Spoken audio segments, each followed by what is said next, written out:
Inside Style. I am your host, George Worrell, and thank you for tuning in today. I've asked myself for the past 5 years, how do I get on TV? How do I get on radio? It's always been my passion. No one would hire me, but what they would do was that they would have me as a guest, unpaid, all of that. And I thought one day, I'm just going to create my own. And I opened it up for my own opportunity. I created my own web series called Neighborhood Favorites.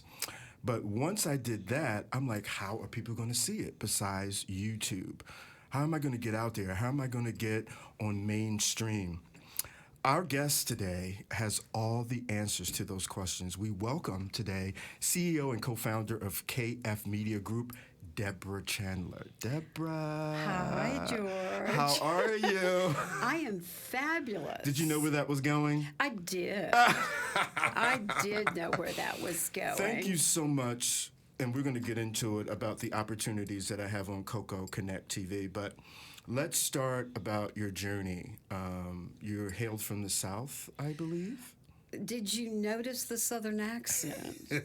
I haven't been able to get rid of it. Well, you don't want to. It's part of your charm, right? No, but I will say I went to work for an association when I first came to Washington, and the executive director called me in one day after we had testified on the Hill and said, "Can you dampen down that Southern accent?" And I said, "I don't think so, honey." So where do you? It's families from Texas and Louisiana. My grandfather was sheriff of Vernon Parish, Louisiana, where Fort Polk is. Other than Fort Polk in the state, it's just timberland in the middle of Louisiana, and that's where the family's from originally. Okay, and you grew up there? Grew up there in Texas. My father took an exit out and joined the Air Force and drug us with him, thank God, because I got to see the world. Okay. Primary years in Texas and Kansas. I was actually born in Kansas. And like Dorothy. Dorothy, yes. And I actually ended up graduating from high school in Kansas. And then I rolled up the sidewalk, turned the lights out. Okay. And went to the big city. Where'd you go? I went to New Orleans. Went to New Orleans and married a jazz musician. My mother was so not happy with that, but that's what I did. So did you take on his love for jazz? I did. I did. His name was Paul Chandler. He was a bassist. Okay. And he grew up playing with one of Tommy Dorsey's clarinet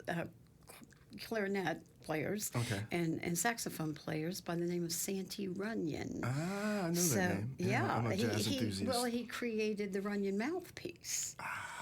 Is what he did, and I was very good friends with Santy's daughter and when I was in my late teens. So when you went to college, what did you think about that you wanted to do?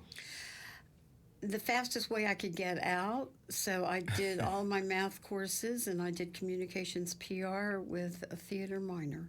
Wow. In the big city, brace yourself, Natchitoches, Louisiana. Okay. But the cool thing about Natchitoches is there were a lot of entertainment attorneys that lived there. So I got to do things like they filmed the movie Still Magnolias there. Okay. And so I was exposed to a lot of Broadway actors and film people in and out of the city all the time. Did that kind of open up your taste for show business and TV and movies? And It didn't dampen it any.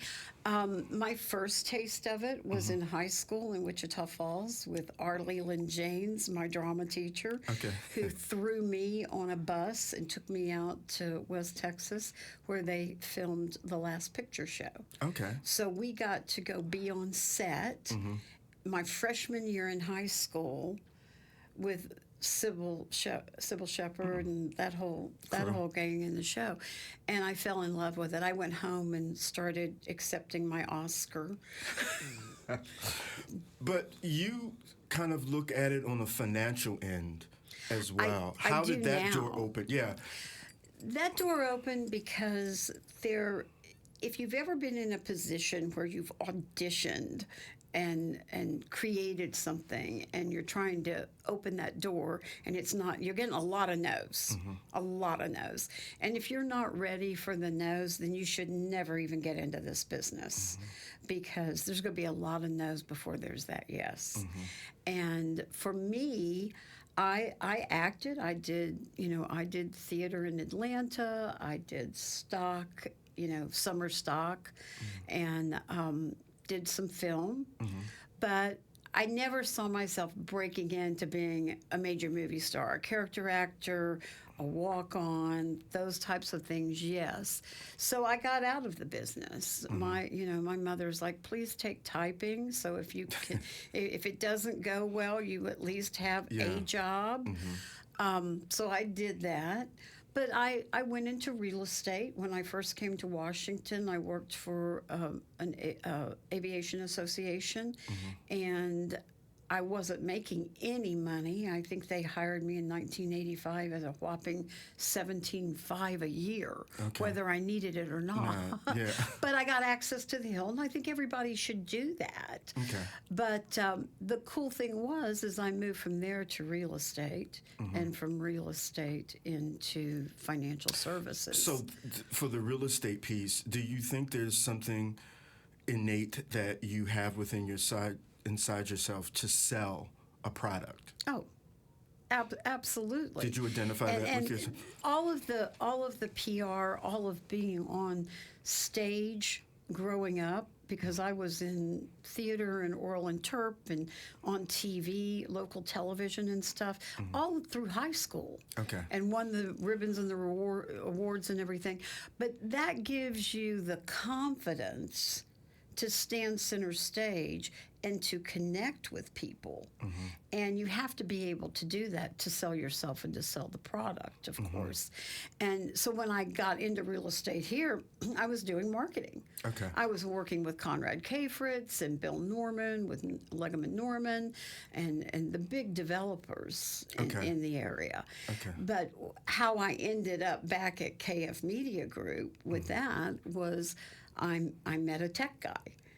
And we had a dinner with Harold Whitfield, who at the time was head of the film office here, and his wife, Zara Buck, who was a correspondent for Fox during the Clinton administration. We had a dinner one night and got up the next morning, and he says, I'm going to do a streaming platform. I was like, well, good for you. Good for you. But did people know at that time about streaming? Was it new? It was very new. It was very new. I mean, Netflix was just being born from Blockbuster. And so in fact, the first year that I went into Television Week in New York, I was around the table with all of the major linear channels, C-SPAN, and not C-SPAN, but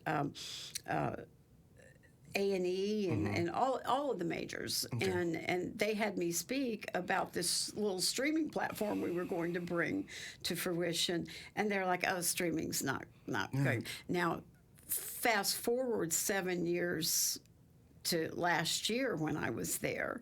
It was very interesting because the linear television channels really weren't there.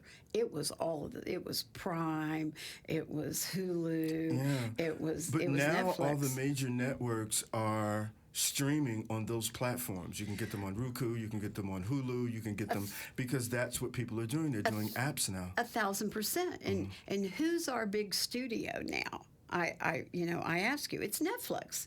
Netflix is bringing first-run movies to the theaters and to the streaming platform.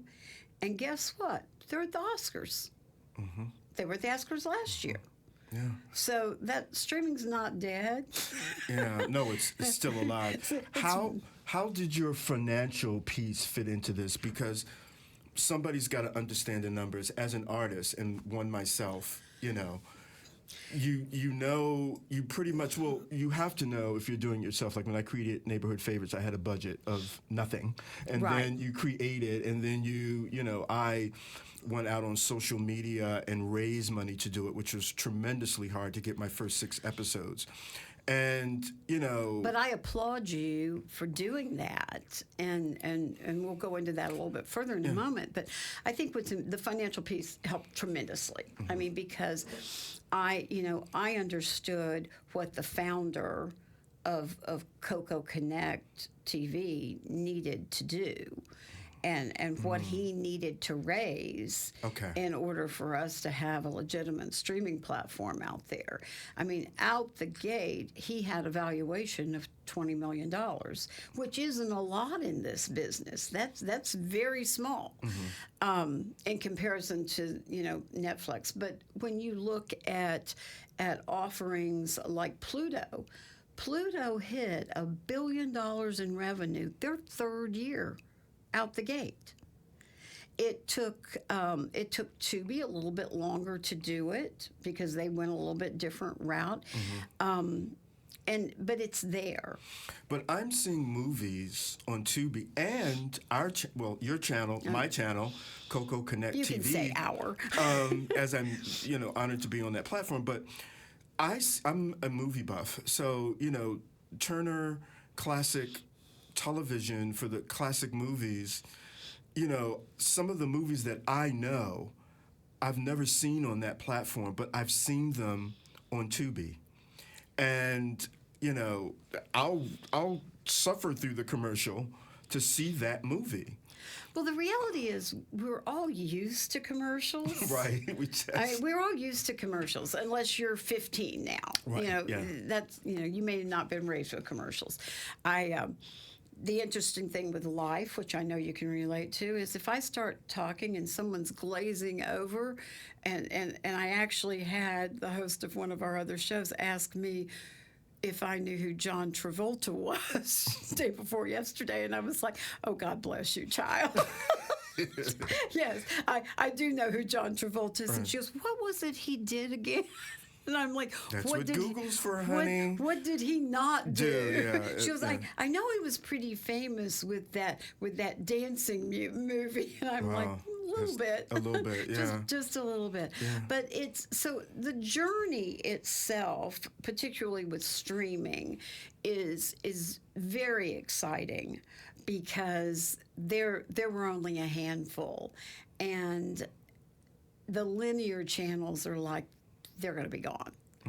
And they didn't count on the fact that streaming was going to come forth as a mighty opponent.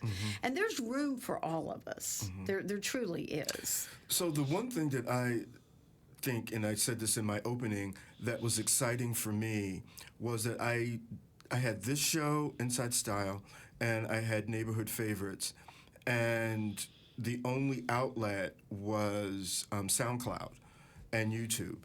So what is it that if you have talent but you don't have the numbers, and that's the only piece that I think is kind of disagreeable, I disagree with, is that they're picking people who have large numbers as opposed to back in the day they looked at talent. So, yeah, it's money. I know. But are you guaranteed that if you have those 60,000 or 150,000 that all of those people are going to follow you? Lord above, sweet baby Jesus, no. Right.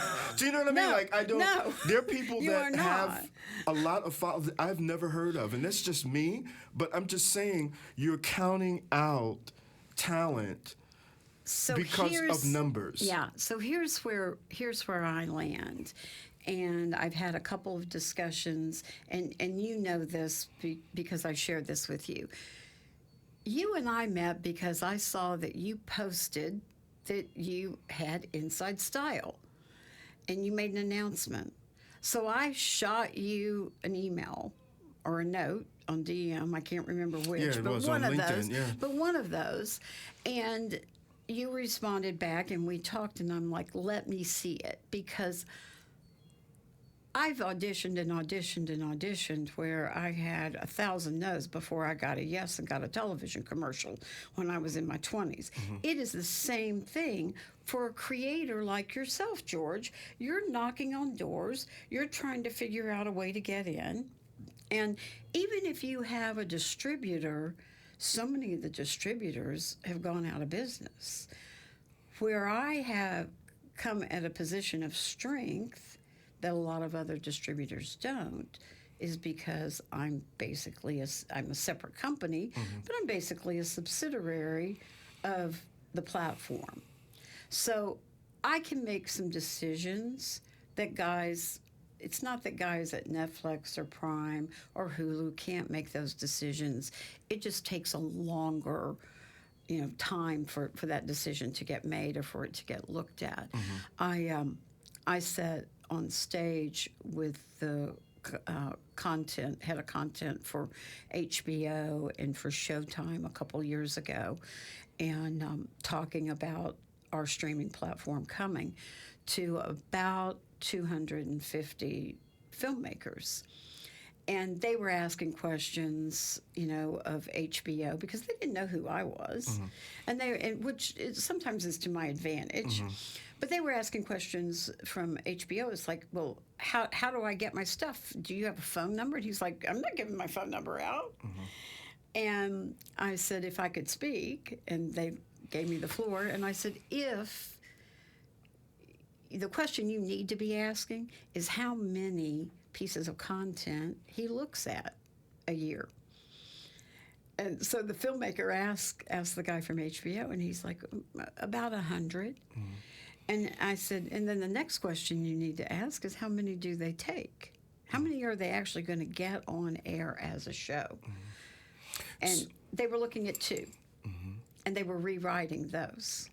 So for people who are out there who have shows, well, first, I know for me, it was something that I thought the concept was that when I moved from New York for Neighborhood Favorites, when I moved from New York, I didn't have a car because nobody has a car in the city for the most part. Right. When I moved back here, I thought I don't want to order when I had to furnish my apartment. I didn't want to order it online and not see it. I wanted to touch it and see it. So I started shopping in my neighborhood. I went to Miss Pixie's, I went to Goodwood, I went to all of these places. But you're fabulous. Well, thank you. But I wanted to see it. And then my assistant at the time, I said, hey, let's film this about me shopping and doing all of this stuff. And these were favorite places that I loved in Washington, and that was the concept for it.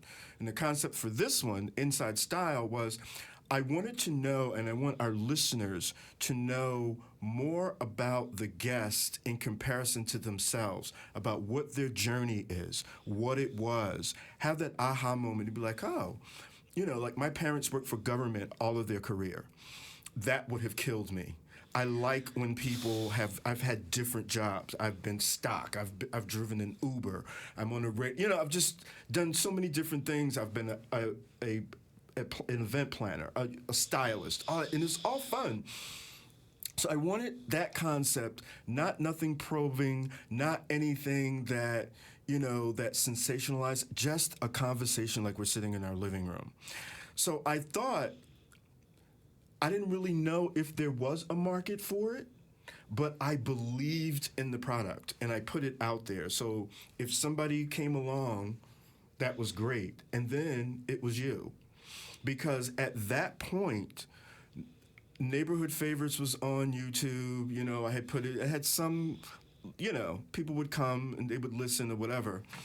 But it was that aha moment when you inboxed me and said, hey, I saw my friend Jan Duplain. I saw your show. Who I love dearly. Yeah. And you said, Hi, hey, Jan. we would like to house your show. And I was like, oh, which one? Both. And then a contract. Like, that was amazing. Well, and then the crazy thing was I said, how'd you like to get paid for it? Yeah. How did I forget that? Yeah. How'd you like to get paid for it? How did I forget that? Yeah. Because, like I said, I've been doing segment work for the past 15 years. And you come on, and, that's where you cut your teeth. That's your marketing. That's your marketing for George. Yeah, it's your marketing, and it's where you cut your teeth. You learn your camera angles. You learn, because we would do models, and then the producers sometimes, and that's where you have to know. Because we would go to do some segments, and we would have models, and they would have stairs, and they would want the models to come down the stairs. And I'm like, have you heard of insurance? What? Fashion show, have you seen that models come down like... Only in D.C. I've never seen that. I've not been doing very this, often because of the it's liability of it. Yeah, you're coming down in heels and, so anyway. Most designers don't want to see a model face plant. You just walk, we talk about it, and get off. It's very, Right. But anyway, that opportunity, what advice are we giving to people who have a product? We have filmmakers in Washington. And this is another thing. I think people sleep in Washington, D.C. We are the nation's capital. Everything starts and ends here. I don't care about New York. I don't care about Milan. I don't care about, Miami. I love you, George Worrell. It does. We are the center. No, and people think it's are. more about politics. We've had this thriving scene of fashion and... TV. You and I know how many movies are filmed here, and between Baltimore and the Richmond and Norfolk area, it's huge movie business, and it's going to continue to be. But the first thing I would say is it doesn't hurt if you don't have a film education and you live in D.C., get involved with where we're sitting. Join Women in Film, join TIVA, join the Virginia Production, Alliance. Get involved with other filmmakers and learn your craft. I mean, clearly, you doing the segments, you picked up a great deal. I learned from the production crew. Yes. Because they became my friends. Many times people... Smart man. They look at the artist. The artist already has the job. The person who's talking, you're just there. I firmly believe, and my whole production group laughs at me every time I say this, is, I should marry an editor. Because an editor will cost you more than anything.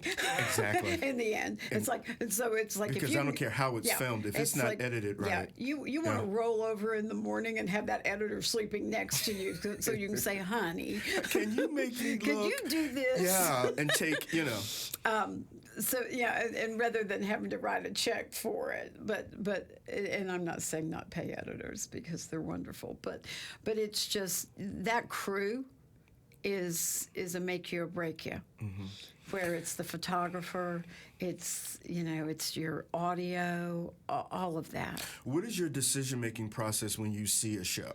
Because you obviously don't want to just bring anything on. Do you see the talent? You see what? Because it's money too. It is because money. You're not going to bring something on that's not going to make you money. Well, and sometimes I have to, in the role that I'm in, I have to take a step back and go, okay, you might not like it, you might not watch it, but we're a global platform. Someone in the Middle East may watch it, somebody in Australia may watch it, somebody in Africa may watch it.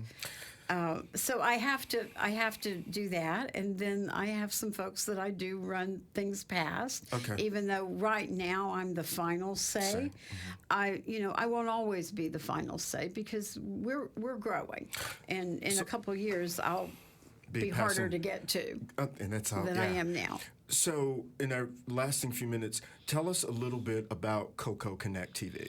So Coco is very exciting. We're doing things a little bit different. Coco Connect, and it's KOKO, Knockout, high subscription cost, is what we call an AVOD platform. So it's advertising on demand. It's free to watch. So CocoConnect.tv has 40 channels. We launched in February of last year, so we're coming up on our first year. We'll be headed to Roku sometime in the second quarter, which opens us up to about 71 viewers, throughout the U.S. and Canada. In addition to that, we have the Coco smartphone, which is right now an unlocked Android that has the projector in the phone that projects up to a 100-inch screen in HD, which is fabulous. Oddly enough, CocoConnect.tv is installed on all those phones. Those phones will be in retail in the U.S., first with T-Mobile, with Verizon this year, about mid-year, and then going out to Orange and others globally. We've got a ton of deals going on, so we're set to grow tremendously. I signed on at the right time. You did. How can our listeners get in touch with you? What's your Instagram or Facebook? Instagram's probably the easiest way, or even LinkedIn at KF Media Group or at Kick Fanny Media Group. Fanny was my horse growing up in Texas, and if you got behind her, she was ornery. She would kick you. I had to name my company after the horse. So Kick Fanny Media Group, Deb Chandler. You can Google me and find me, or go on Instagram and just DM me. I'm easy to get in touch with, and I'm always open to a conversation. That's how things start, is a conversation. It is. And I love this conversation. We're going to have you back so we can pick it up again. Thank you so much for coming on. We've been talking to CEO and co-founder of KF Media Group, Debra Chandler. Thank you for tuning in today to Inside Style. Remember, real style starts with being comfortable in your own skin. I am your host, George Worrell, and I will see you next time.